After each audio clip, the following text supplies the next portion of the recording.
Insyaallah. Ya jamaah, ini kayaknya buat orang-orang Jakarta yang tinggal di Jakarta, yang hidup macet terus, Masya Allah. Tapi mereka menikmatin kemacetan Jakarta, Masya Allah. Tapi tetap harus peduli sama ibadah kita. Apa yang harus dilakukan ketika seorang macet di tol? Tadi dokter menyebutkan bahwasanya minggir nggak bisa. Berhenti nih mobil. Jadi ada beberapa kondisi macet.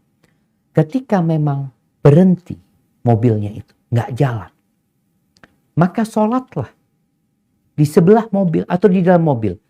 Hanya catatannya, syarat dan rukun sholat harus dipenuhi semuanya. Tadi dokter ini saya tanya, apakah boleh tayamum? Kalau ada air nggak boleh tayamum. Kalau ada air nggak boleh tayamum. Bisa pakai air segelas gini. Tayamum apa? Wudhu bisa. Wudhu. Kalau wudhu itu dianjurkan 3 kali, mungkin kita cukup sekali-sekali dengan air ini. Atau dengan disemprotan ya. Yang penting kita harus berwudhu ketika ada air. Dan insya Allah air ada. Karena orang yang macet sudah persiapan air untuk minum sebenarnya.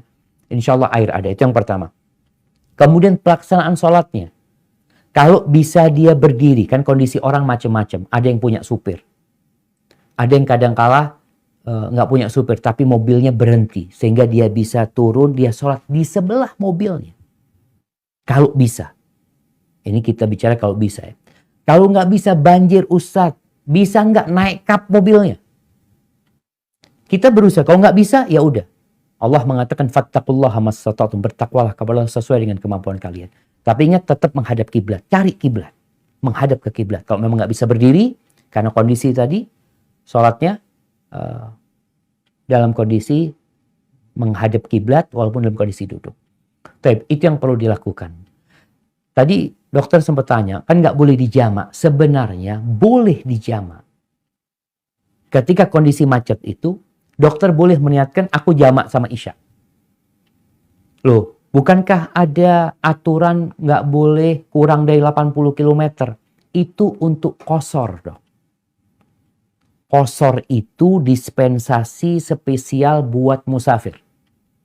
Adapun jamak menggabungkan sholat, ingat qashar itu memendekkan sholat. Adapun jamak menggabungkan sholat itu diperbolehkan karena kebutuhan. Dokter yang mau operasi, dia lihat ini kayaknya akan keluar waktu sholat Ustaz. Boleh jamak? Boleh jamak. Tapi nggak boleh dikosor. Sehingga kalau dokter tadi meniatkan, ya Allah kayaknya anak sholatnya dijamak aja. Karena kalau sholat di sini nggak sempurna, ya tempatnya nggak memungkinkan ini itu. Niatkan jamak nggak ada masalah. Tapi tadi bukan karena dibiasakan, tapi karena keadaan dan kondisi.